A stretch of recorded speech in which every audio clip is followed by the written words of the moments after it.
예, 반갑습니다. 오늘 특별히 또 빗불로 예배에 들어와서 참 반갑고 좋으네요. 감사합니다. 오늘 말씀에서 큰 은혜가 임하기를 소원합니다. 오늘 마태복음 18장 21절에서 20장 16절 본문으로 하여서 선한 행실로 구원 이겁니다. 마태복음 먼저 18장 21절에서 35절 제 용서 받고 싶으면 한번 보십시다. 본문에 어떻게 되어 있는지요. 그때 베드로가 주의 형제가 내게 죄를 범하면 몇 번이나 용서하여 주리이까? 7번까지 하오리까? 예수께서 7번뿐 아니라 7번을 70번이라도 할지니라.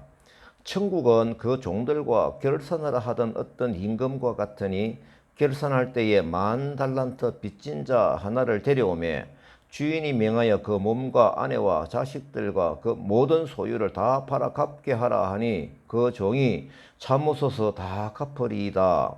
주인이 불쌍히 여겨 그 빚을 탕감하여 주었더니 그 종이 자기에게 100데나리온 빚진 동료 한 사람을 만나 붙들어 목을 잡고 이르되 빚을 갚으라 하매 그 동료가 참아주소서 갚으리이다 하되 허락하지 아니하고 옥에 가두거늘 이에 주인이 그를 불러다가 악한 종아 네가 빌기에 내가 내 빚을 전부 탕감하여 주었거늘 너도 내 동료를 불쌍히 여김이 마땅하지 아니하냐. 주인이 노하여 그 빚을 다 갚도록 그를 옥졸들에게 넘기니라. 너희가 각각 마음으로부터 형제를 용서하지 아니하면 나의 하늘 아버지께서도 너희에게 이와 같이 하시리라. 아멘. 아멘. 베드로의 질문으로 시작되는 예수님의 말씀입니다. 21절에 보니까요. 그때에 베드로가 주여 형제가 내게 범하면 자기에게 잘못을 저지르면은 몇 번까지 용서하여 줍니까? 7번까지 하면 되겠죠. 뭐 이거예요. 지금 질문이에요. 이 질문은 예수님께서 늘 용서라고 가르치셨고 또 그 가르침을 지키고자 하는 제자된 마음으로서 좀 어떻게 보면은 자신의 의지를 보여주기 위한 과시형 질문일 수도 있습니다. 왜냐하면 충분하다라는 것이죠. 이 정도이면은 칭찬을 들을 생각을 하고 질문을 한 것입니다. 제가 여기에 관련되는 자료를 좀 보니까 유대인들 랍비들이 대체적으로 그 나라 문화가 그렇다네요. 이웃의 범죄는 3회까지만 용서하고 그 이상은 금하라 라고 가르쳤다고 합니다. 우리나라에도 뭐 30원이라는 말이 있듯이 여기도 좀 그런가 보네요. 따라서 베드로는 유대인들의 율법적 용서 개념을 능가하는 7번이잖아요. 그런 관대함을 자랑하듯이 예수님께 질문을 한 것이죠. 사실 이 7번이라고 하는 것은 지금 유대인들의 생활 간섭상 완전한 수입니다. 거룩한 수로 그들이 인식을 하고 있거든요. 다시 말하면 7번 용서를 그래서 제안을 한 것이죠. 그런데 예수님의 답변은 뜻밖입니다. 7번뿐 아니라 7번을 70번까지 우리 비폴롭을 위해서 70번이 70번입니다. 70번 까지 용서하라고 예수님께서 말씀을 하시는 거예요. 자, 이게 무슨 뜻인가 한번 깊이 생각을 해 보겠습니다. 7번씩 70번, 70번의 숫자를 곱해보면 계산기를 두드려 보면 490번의 용서가 나옵니다. 그러면 490번까지 용서하라는 예수님의 그 수학적인 가치로서 얘기를 하실까요? 그 숫자라서 얘기를 하셨을까요? 그렇지 않습니다. 3번이든 7번이든 제한적인 용서가 아니라 무한수로서 무조건 용서하라는 예수님의 메시지인 것입니다. 이 메시지의 방향은 결국은 깊이 생각해 보면은 예수님께서 우리를 용서하시는 그 양인 것이죠. 그러니까 나처럼 용서를 하라라는 바로 그 뜻인 것입니다. 자, 우리는 어떠합니까? 이 메시지를 보면 참 부담스러워요. 소화가 잘 안 돼요. 저도 사실 좀 그런 게 좀 있습니다. 예수님께서 이렇게 이제 가르치시는 그 이유를 좀 살펴보고 싶은데요. 감사하게도 그 바로 다음에 예화를 주셨는데 그 예화를 보면은 좀 깊이 알 수가 있습니다. 이 예화는 여러분 성경을 좀 보면서 오도록 하겠습니다. 마태복음 18장 23절부터 내용이 오늘 본문에 좀 있거든요. 그걸 좀 펴주시고요. 그 내용을 보면 내용은 어렵지 않습니다. 1만 달란트 빚진 자가 있는데 그 주인에게 불려갔죠.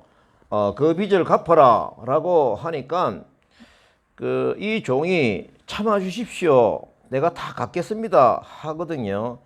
그런데 주인이 볼 때는 이 1만 달란트의 양이 얼마인가 여러분 계산상으로 보면 이제 표시가 되어 있나요? 요즘으로 계산 대충 해보면은요, 금이 340톤이랍니다. 그러니까 금액으로 얘기해 보면 약 한 1조가 넘는 돈이에요. 1조. 여러분들이 개인적으로 1조의 빚이 있다. 갚을 수 있습니까? 다시 말하면은 사람의 능력으로서는 갚을 수 있는 돈이 아니다라는 겁니다. 이 돈을 빚졌다라고 하는 것이죠, 주인에게. 그러니까 이 주인이 갚을 수 없는 것을 분명히 알고 계시니까 불쌍히 여겨서 그것을 탕감해 주었다라는 것입니다. 자유를 준 것이죠. 그런데 이 종이 기분이 너무 좋은 거예요. 밖으로 나가다가 보니까 자기에게 어느 정도 100데나리온의 빚을 지고 있는 사람이 걸어가는 겁니다. 그 사람을 잘 만났다 하면서 상황적으로 볼 때 빚을 오랫동안 안 갚았던 것 같아요. 그러니까 아마 이 분위기적으로 볼 때 영상을 만든다고 그러면은 뭐 멱살을 잡고 얘기를 했을 것 같아요. 이 100데나리온은 현재의 가치로 보기엔 한 데나리온이 하루 노동자의 임금 정도랍니다. 그러면 10만 원을 치게 되면은 약 한 100일간의 임금은 1000만 원 정도이죠. 이 1000만 원 정도를 안 갚은 뭐 적은 금액은 아닙니다만은 아마 멱살을 잡고 갚으라고 하니까 이 사람이 또 자기가 1만 달란트 빚진 주인한테 얘기했듯이 똑같은 얘기를 하는 겁니다. 참아 주십시오. 제가 갚겠습니다. 라고 하는데 이 사람은 허락하지 아니하고 바로 그 관에다가 고소를 해가지고 옥에 들어가게 했다라는 겁니다. 그런데 그 옆에 있는 동료들이 이것을 보고 몹시 딱하게 얘기했다. 굉장히 불만스럽게 본 거죠. 그걸 알잖아요.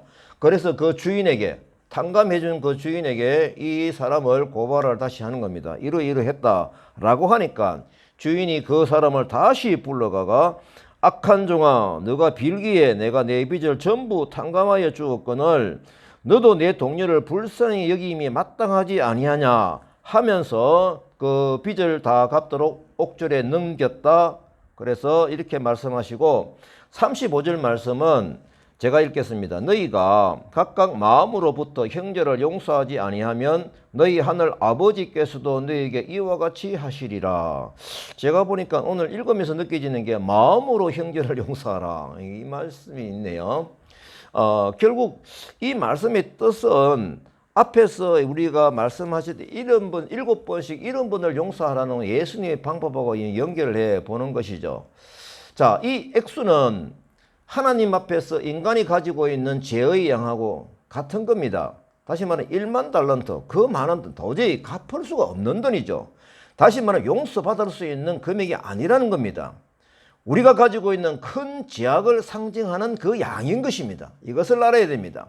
일단 우리 자신이 가지고 있는 그 죄는 스스로 감당하기가 불가능하다라는 것이죠. 그래서 우리 죄는 예수님에게 용서를 받아야만, 예수님이 용서를 해 주셔야만 용서를 받는다라고 하는 뜻이 이 금액의 양에 있다는 것을 알아야 하는 것입니다. 우리에게도 7번씩 70번이라도 용서하라고 하시면 예수님의 방법으로 끝없이 용서하라는 그 말씀인 것입니다. 이걸 숫자적으로 계산기를 두드려 가지고 하는 것은 어리석은 짓입니다. 그리고 여기서 또 중요한 것이 있습니다. 절대 놓쳐서는 안 되는 내용이죠. 제가 오늘 집중해서 말씀드리고 싶은 내용입니다. 우리가 이 말씀과 같이 연결해서 봐야 될 본문이 하나가 있거든요. 주기도문에서 보지 마세요. 주기도문에서 여러분들 다 외우고 또 우리가 늘 암송하고 있는 말씀 아닙니까? 그 중에서 오늘 내용과 같이 연결되어져 있는 한 본문을 제가 따오겠습니다. 제가 외우겠습니다. 우리가 우리의 죄를 사하여 준 것과 같이 우리의 죄를 사하여 주시옵고, 이렇게 가르쳐 주신 것이죠. 이 가르침하고 오늘 내용하고 있는 하고는 그대로 일치가 됩니다. 이 기도문과 오늘 사례를 알게 하신 내용을 보면은 예수님께 회개 기도를 하며 용서를 받으려고 하면, 다시 말씀드립니다. 우리가 예수님께서는 이미 우리를 용서하시기 위해서 다 방법을 만들어 놓으신 거예요. 이미 십자가에 죽으셔가지고 대속의 제물로 돌아가셨지 않습니까? 그러면은 우리가 회개님 용서를 구하기만 하면은 이 죄를 용서받는다라고 하는 것이 예수님의 방법이거든요. 자, 회개 기도를 합니다. 용서를 받으려면은 먼저 행해야 될 그 조건이 있는 것을 확인을 합니다. 무엇입니까? 우리가 또 내가 다른 사람의 죄를 용서하여 준 방법대로 예수님은 나의 죄를 용서하여 주신다입니다. 이렇게 생각해 보셨습니까? 오늘 이 메시지가 이것입니다. 물론 그 양은 앞에서 살펴본 대로 비교할 수가 없죠. 그러니까 100다나리온과 1만 달란트의 그 비교를 하는 것이죠. 이것이 바로 주기도문, 예수님이 가르쳐주신 기도문, 우리가 늘 암송하고 외우고 있는 바로 그 메시지인 것입니다. 이 부분을 좀 확대해서 제가 좀 말씀을 드리고 싶습니다. 숭실대학교 신약학 권영경 교수님 강조하신 말씀을 제가 메모를 한 것을 좀 말씀을 드리도록 하겠습니다. 구원을 얻으려고 하면은 올바른 행실을 보여야 한다고 가르칩니다. 좀 불편하시죠? 봅니다. 이렇게 가르치면 대부분 사람들은 행위 구원자라고 비난할 것이다. 그분 말씀이에요. 만약에 그런 비상식적인 판단을 가지고 있으면은 마태복음과 야고보서에 적용해 보면은 마태복음에 소개된 예수님과 그의 육신 동생 야고보로선 야고보는 모두 명백한 행위 구원론자이다 라는 것입니다. 우리가 구원에 이른 행위가 필요하다 수준의 표현을 가지고 문제를 삼는다면 마태복음과 야고보서에서는 더 많이 했다라는 것입니다. 마태복음의 예수님은 분명히 주여 주여 외치는 자마다 구원을 받는 것이 아니다 라고 말씀을 했거든요. 아버지 뜻대로 행하는 자야 들어갈 것이라고 분명히 말씀을 하셨습니다.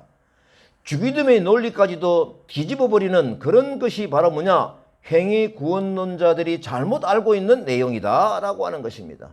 오늘 말씀과 주기도문 말씀 일치하는 것이죠. 뭡니까? 우리가 먼저 용서해야 하늘 아버지께서도 용서해 주신다라고 분명하게 가르치고 있는 거죠. 야고보서에서 기록된 말씀 하나 읽습니다. 야고보서 2장 17절에 이와 같이 행함이 없는 믿음은 그 자체가 죽은 것이라. 다시 말하면은 믿음은 행위를 동반하게 되어 있다라는 것입니다. 그것이 진짜 믿음이라는 겁니다. 이 방향은 예수님께서 예화로 주신 말씀과 주기도문의 내용으로 보면은 똑같은 내용이죠. 자, 이제 우리가 칼빈, 다시 말하면 마르틴 루터 이후의 칼빈, 이 종교적인 원론을 우리에게 가르쳐 주어서 우리 기독교가 이 칼빈의 따름을 많이 따르고 있거든요. 그분이 말씀하신 내용의 기록에 보면요, 우리가 행위로 의롭다 하심을 받는 것도 아니고, 잘 들으셔야 됩니다. 굉장히 압축된 내용이거든요. 행위로 의롭다 하심을 받는 것도 아니고, 맞죠? 이거는 여러분들이 이미 알고 있는 내용이죠. 또 있습니다. 행위 없이 의롭다 하심 받는 것도 아니라는 얘기가 나옵니다. 칼빈이 한 얘기입니다. 순종은 구원에 필요합니다. 이것은 신약 어디를 살펴보아도 피할 수 없는 진리다라는 겁니다. 근데 우리가 복음을 잘못 배우니까 버릇이 나빠진 거다. 그분이 그렇게 얘기를 해요. 다시 말하면은 복음을 오해한 것이라는 겁니다.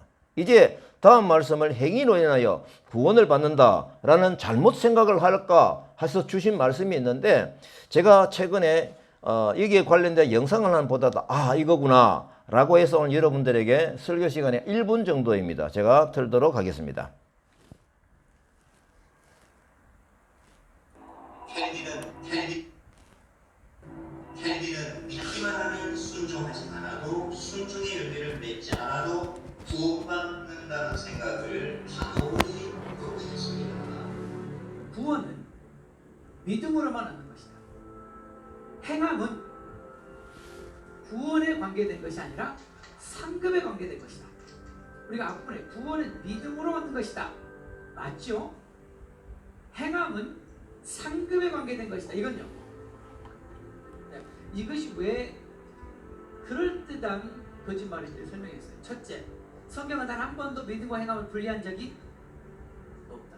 둘째, 믿음이 진짜 믿음이면 반드시 행함이 뒤따르게 되어 있다. 근데 이거를 아주 교묘하게 나눈 거예요. 켈빈의 가르침에 의하면 행함을 통해서 구원에 이르지는 못하지만 행함이 없이도 구원받지 못합니다. 행함은 믿음의 진정성을 인증해 줍니다. 행함이 없는 믿음은 그 검증에서 탈락한 죽은 믿음이지요.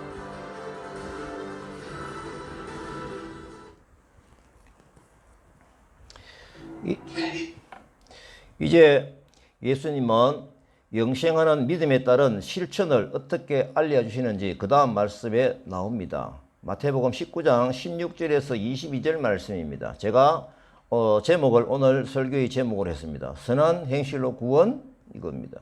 어떤 사람이 주께 와서 이르되 선생님이여 내가 무슨 선한 일을 하여야 영생을 얻으리까? 오늘 주제이죠. 예수께서 이르시되 어찌하여 선한 일을 내게 묻느냐? 선한 일은 오직 한 분이시니라. 내가 성명에 들어가려면 계명들을 지키라. 어느 계명이오리까?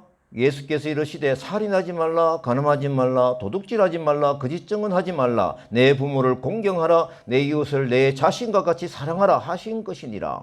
그 청년이 이 모든 것을 내가 지켰사온데 아직도 무엇이 부족하니까? 예수께서 너가 온전하고자 할진대 내 소유를 팔아 가난한 자들에게 주라. 그리하면 하늘에서 보화가 내게 있으리라. 그리고 와서 나를 따르라 하시니 그 청년이 재물이 많으므로 이 말씀을 듣고 근심하며 가니라.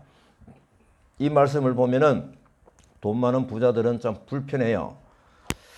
선한 행실로 구원에 대한 메시지로서 초점을 맞춰 주시기 바랍니다. 재물이 많은 청년이 구원에 대한 확신이 사실은 없었죠. 그러니까 예수님을 찾아왔습니다. 나름대로 그가 그를 살펴보니까 유대인의 관원이었다라고 알려지고 있습니다. 다른 성경에 보면요. 이 청년은 젊음이 있었고요. 또 돈이 아주 많았던 것 같습니다. 또 명예도 있죠. 사실은 어떻게 보면은 세상적인 시각으로 보게 되면은 얻을 건 다 가지고 있는 그런 부러운 친구예요. 근데 이 구원의 확신을 확인하고 싶은 거예요. 예수님에게 왔습니다. 왜냐하면은 그 삶이 사실은 마음의 평화를 얻지 못한 채 나날이 어떻게 보면 회색지대의 삶을 살아가고 있는 자신을 느끼고 있었거든요. 우리가 객관적으로 봐도 이 사람이 정말 진정한 진리의 말씀을 따르지 않아야 한다라고 하면은 온전하게 행복하다고 자신에게 얘기할 수 있는가라는 의문을 가지게 되는 것입니다. 이 질문 과정에서 보게 되면은 청년은 자신이 쌓아놓은 선한 일 때문에 영생을 받았음을 예수님에게 확인을 하고 싶은 것입니다. 여기서 예수님의 영생을 얻는 선한 일은 하나님께서 결정하신다라고 말씀하신 거죠. 우리가 오해를 하기 쉬운 게 이 선한 일을 착한 윤리적인 착한 일로 도덕적인 착한 일로 선한 일을 생각을 하는데 성경에서 말씀하시는 선한 일은 하나님의 의를 이 땅에 이루는 것입니다. 하나님의 방법이 우리를 통해서 흘러가는 것이 선한 일인 것입니다. 청년은 아직도 무엇이 부족하니까 라고 의 질문은 충분히 장담하고 자신 있는 그런 질문이었죠. 마치 베드로가 몇 번이나 용서하여 주리까 하면서 7번까지 하면 되겠죠 하라고 질문하는 자신을 과시하면서 질문하는 그것과 같습니다. 하지만 예수님께서는 이 청년에게 한 가지 부족한 점을 지적하십니다. 그가 받은 율법 교육의 잘못을 인한 결과를 지적하는 겁니다. 율법 교육에서는 끝없이 외형적인 선과 의를 쌓으면 그것이 자신의 공적이 되고 영생의 삶의 조건이 되는 것으로 생각하게 만드는 그런 교육이 있었거든요. 그러나 많은 계명을 지키고 많은 재물을 가지고 있었으나 구원의 확실은 없었고 여전히 영혼의 불안을 궁핍으로 느끼고 있는 이 청년의 실제 상황을 우리가 예상해 볼 수가 있는 것입니다. 이렇게 볼 때 제가 생각나는 요즘 무슬림의 교리를 제가 살짝 공부를 해보니까 그들은 어떻게 구원을 받는가? 우리처럼 꾸란에 보게 되면은 알라라는 자기들이 믿고 있는 절대주 신, 그 신의 구원을 받아야 돼. 심판도 있다. 다 알고 있는 겁니다. 그 교리에 다 있거든요. 그런데 구원을 받을 수 있는 조건 중에서 보면은 왼쪽에는 이 사람이 평소에 살면서 나쁜 일을 한 것이 쌓이고 있고 오른쪽에는 선한 일이 쌓이고 있답니다. 그러면은 이 선한 일이 충분히 나쁜 일보다도 월등하게 많아야 구원을 받는다라고 하는 것이죠. 선한 행위를 하라라고 하는 것이 이 무슬림들의 가장 중요한 부분들입니다. 그래서 결국은 이 결정은 누가 하느냐? 바로 그때 가봐야 안다라고 하는 것이죠. 이런 것처럼 그 당시에 이 유대인들이 잘못 배우고 있는 교리가 있었던 것입니다. 영생을 얻을 수 있는 선한 일은 바로 하나님이 창조주이시며 예수 그리스도가 구세주이심을 정확히 인식을 하고 그분이 명하는 바에 따라 말씀 따라 순종하며 따라가는 바로 그 삶이어야 한다라고 하는 것입니다. 아모스 5장 4절 말씀을 제가 읽겠습니다. 여호와께서 이스라엘 족속에게 이와 같이 말씀하시기를 너희는 나를 찾으라 그리하면 살리라. 그렇습니다. 그러나 이 청년은 이러한 믿음의 길에 의해 구원에 이르게 됨을 알지 못하고 다른 바리새인들처럼 공적에 의해서 의롭게 되는 것으로 알고 있었습니다. 지금 그가 해야 하는 것은 선한 일을 행하는 것이 아니라 선한 하나님을 바로 알며 그분에 의한 선한 역사인 예수 그리스도의 말씀을 믿고 따라가야 한다는 것입니다. 영생은 영존하시는 하나님의 생명에 참여하는 것이기 때문입니다. 이 참여는 말씀을 따라 실천하는 삶인 것입니다. 이제 예수님이 청년의 상태를 수정해 주시죠. 가서 내 소유를 팔아 가난한 자에게 주라. 그리고 와서 나를 따르라 하십니다. 하지만 이 청년이 재물이 많았기 때문에 오늘 말씀을 보게 되면 근심하며 떠나갔다라고 하는 겁니다. 예수님은 사람이 재물과 하나님을 함께 온전하게 섬길 수 없음을 잘 알고 계시는 거죠. 그렇습니다. 사람이 본성적으로 탐욕스러운 존재이기 때문에 재물이 많을수록 하나님보다 재물을 더 의지하게 됨으로써 차차 하나님에게서 멀어지기가 쉽습니다. 그러므로 예수님께서는 땅에서의 욕심이 많으면 하나님에게로의 관심이 적어지게 됨을 아시고 그 부유한 청년의 사례로 교훈을 하시는 겁니다. 진정한 영생의 삶을 누릴 수 있는 방법을 알려주시는 것이죠. 한편 소유를 다 팔아 가난한 자에게 나누어 주라 하라고 하는 이 명령은 다가오고 있는 천국에 가는 임박한 종말의식을 가지고 있지 않는 사람에게는 도저히 실천 불가능한 것이겠죠. 새하늘과 새 땅이 다가옴을 깨닫지 못하고 그곳에서의 참 보화를 소망하지 못하는 한 소유물들을 더욱더 굳게 움켜잡을 수밖에 없는 것이죠. 그래서 예수님의 말씀의 요지는 지금 중요합니다. 이 말씀을 잘못 해석하면 안 돼요. 어디에 초점이 있는지를 알아야 되는 것입니다. 소유를 팔아 가난한 자에게 주라 라고 하는 것에 초점이 잡힌 것이 아닙니다. 어디에 초점이 잡힙니까? 그리고 와서 나를 쫓아라 이겁니다. 나를 쫓게 예수님을 따라오게 하기 위한 불편한 것을 제거하여라 라고 하는 데 있다 라고 하는 것입니다. 또 이제 이어지는 말씀을 보게 되면은 오늘 내용과 똑같은 말씀이 이어지고 있습니다. 마태복음 19장 23절에서 26절 예수님은 이것이 너무 중요하기 때문에 계속적으로 비유를 들어서도 주시는 말씀입니다. 낙타가 바늘기로 들어가는 방법이라고 제가 제목을 했습니다. 예수께서 제자들에게 부자는 천국에 들어가기가 어렵다. 낙타가 바늘기로 들어가는 것이 부자가 하나님의 나라에 들어가는 것보다 쉬우니라 하시니 제자들이 듣고 몹시 놀라 누가 구원을 얻을 수 있으리까? 아무도 할 수 없다 이 뜻이죠. 예수님께서 뭐라 합니까? 사람으로는 할 수 없으나 하나님으로서는 다 하실 수 있느니라. 아멘. 예수님이 말씀하시는 이 부자는 여기 이렇게 볼 때 단순히 돈이 많은 사람이 아닙니다. 재물을 제1순위로 의지하여 사는 모든 사람이 바로 여기서 말하는 불편한 부자인 것입니다. 이들이 하느님 나라에 들어가는 것은 참으로 어렵다라고 하시는 것이죠. 다시 말해서 예수님께서는 재물과 탐욕이 얼마나 큰 장애물이 되는가에 대해서 제자들에게 경고하는 것입니다. 분명한 것은 부자나 가난한 자나 하나님보다 재물을 더 의지하는 자는 영생의 축복을 받기 어렵다라고 하는 것입니다. 그러므로 가난한 사람이라고 해서 영생에 들어가고 부자라고 해서 영생에 들어가지 못하는 그것은 또 잘못된 견해인 것입니다. 하지만 실제로 부자들의 경우에는 재물이 많기 때문에 그의 의존한 정도가 지나칠 가능성이 많아 보인다라고 하는 것이 예수님의 걱정인 것입니다. 그러나 이들에게도 영생의 길이 막혀 있는 것이 아닙니다. 본문에서 어떻게 합니까? 어렵다라고 하는 것입니다. 어렵다고 하는 것은 우리가 밥 먹은 것이 소화가 안 되는 것이 있죠. 그것이 소화가 어려운 나쁜 음식을 먹는 것처럼 힘들게나마 부자가 천국에 들어갈 수도 있는 것이죠. 의롭다라고 하는 것입니다. 자, 이렇게 말씀을 정리해 볼 때 세계사적으로도 우리가 기억나는 것이 있습니다. 삶이 풍족해지면 대체적으로 믿음 생활에 장애 요소가 되는 것은 분명합니다. 우리가 사사기를 보면 그 분명한 사실을 알 수가 있지 않습니까? 또한 우리가 중시의 기독교 역사를 보게 되면 분명히 알 수 있는 것이 있습니다. 제가 그래서 자료를 좀 찾아봤습니다. 여러분 아시는 대로 로마가 콘스탄틴 황제 313년에 기독교를 국교로 선포를 했죠. 자, 그러다 보니까 이 기독교 안에 뭐가 들어오냐 하면은 재물의 힘이 들어온 거예요. 더불어서 권력의 힘이 들어왔습니다. 이렇게 되다 보니까 교회가 오염이 되는 것입니다. 제가 자료를 살펴보았는데요. 중세교회는 절대 권력을 휘둘렀다고 그래요. 또 절대 권력은 절대적으로 부패한다라는 명제가 되어 있습니다.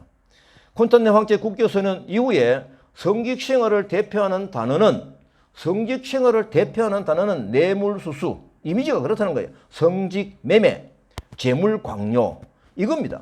제가 그래서 살펴보니까 중세시대 교회의 타락 내용을 보니까요. 부자들은 영혼의 구원을 위해서 사제들에게 돈을 주는 것이죠. 동서고금을 막론하고 종교조직에 부가 흘러가는 곳이 되었다라고 하는 것입니다. 막대한 돈이 다룰 줄 모르는 사람들에게 간 거죠. 성직자들은 막대한 금, 은, 보석을 거둬들이는 최상의 직업이 된 것입니다. 현금은 지옥을 면하게 하는 보험이 된 것이죠. 주교와 추기경들이 11조와 면제부 판매를 통해서 막대한 부를 누렸다. 막대한 재산을 모았다고 합니다. 귀족들은 어린 자녀들에게 성직을 사주었는데 어떤 때는 20세의 대주교도 있었다라고 합니다. 교황이 1342년에서 43년 사이에 교회 사이에 특별한 경우에 신자들에게 교회법의 제재를 면제해주는 그 행위가 있었다고 합니다. 624번이 있었는데 그 중에 484번이 성직자의 자녀들에게 혜택이 돌아갔다라고 하는 것입니다. 16세기 한동안에 영국에서 기수된 성범죄의 4분의 1이 성범죄자였다. 성직자 인구 비율은 10배가 넘는 수치다라는 통계를 보았습니다. 그래서 그 당시 사람들이 어떤 얘기가 있느냐라고 하면 아들이 나쁜 사람이 되기를 바라면 성직자를 시켜라. 이런 말들이 돌았다라고 합니다. 교회는 서유럽에서 가장 돈이 많이 모이는 곳이었습니다. 어마어마한 부동산을 소유하고 교회가 대출을 전담하여 은행 역할을 또 하기도 했답니다. 토지를 그래서 전당 잡혀서 종잣돈을 대주거나 흉년이 들면 식량을 갖다가 땅을 담보로 해서 빌려주기도 했죠. 이렇게 해서 그들은 많은 부동산이 교회로 흘러가게 되었다라고 하는 것입니다. 14세기 초 영국 토지의 절반이 수도원에 속했다. 필립 2세 때는 스페인 토지의 절반이 수도원 소유였다. 이런 통계가 있어요. 또 우리 기독교뿐만이 아닙니다. 중국에 병합되기 전에 불교 신정국가인 티벳 경작지의 3분의 2가 사원의 소유였다라고 하는 것입니다.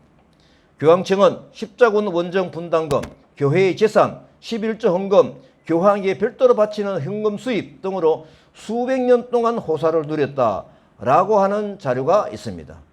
또 계속 더 있는데 제가 이건 생략하도록 하겠습니다. 어쨌든 간에 많은 돈을 다루지 못하는 그들에게 돈이 흘러감으로써 성직자들이 이렇게 오염이 되었다라고 하는 것은 예수님께서 볼 때 이 재물이 많으면은 거기를 우선적으로 초점을 잡은 삶이 된다고 하면은 신앙생활이 오염이 되기가 매우 쉬운 것입니다.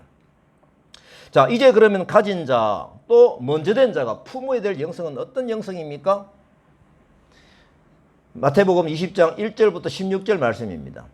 제가 소제목을 먼저 된 자가 품어야 할 하나님의 마음입니다.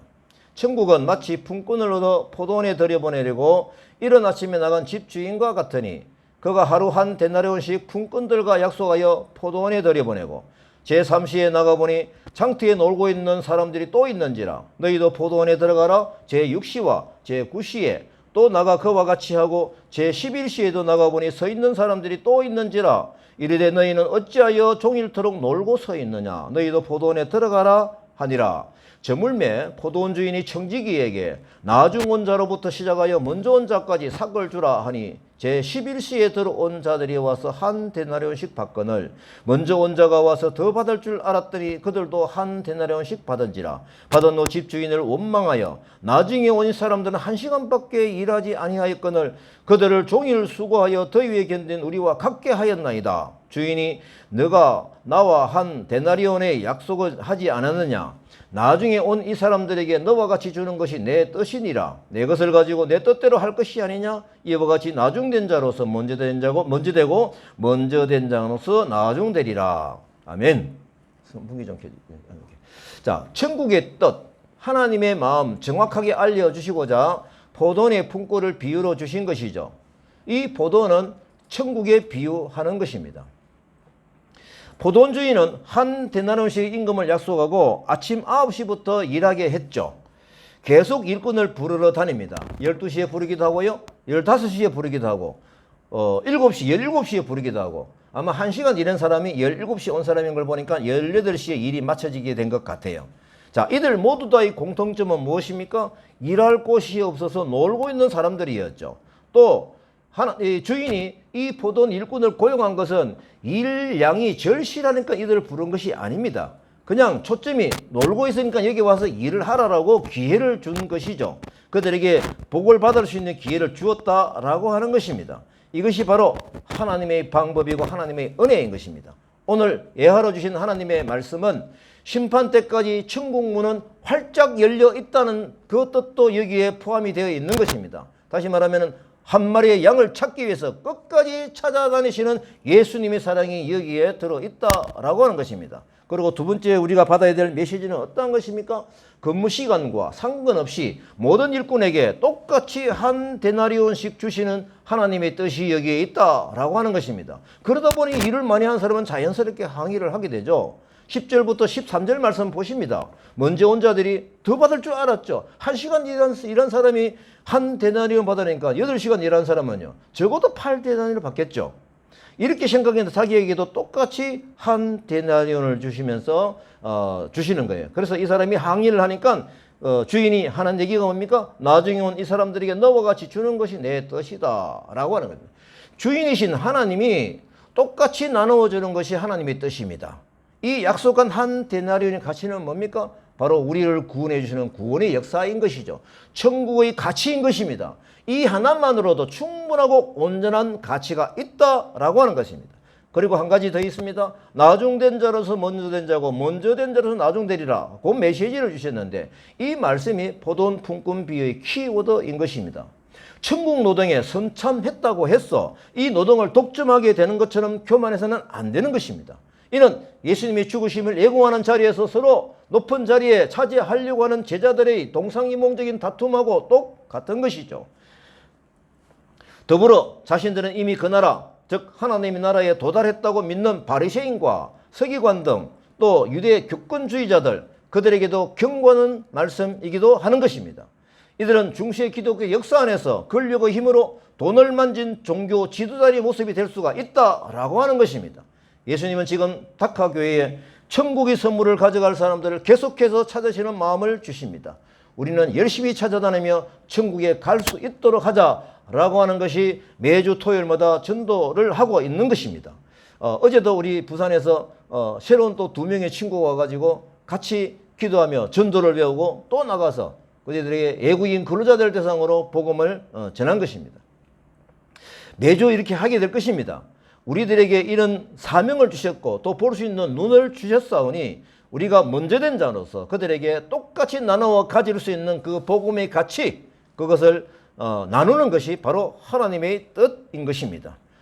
이제 우리가 포도나무에서 볼 때에 하나님께서 원하시는 것은 열매입니다. 사실 포도나무는 목재를 원하는 것이 아닙니다. 뭘 원했습니까? 열매를 얻기 위한 것이죠.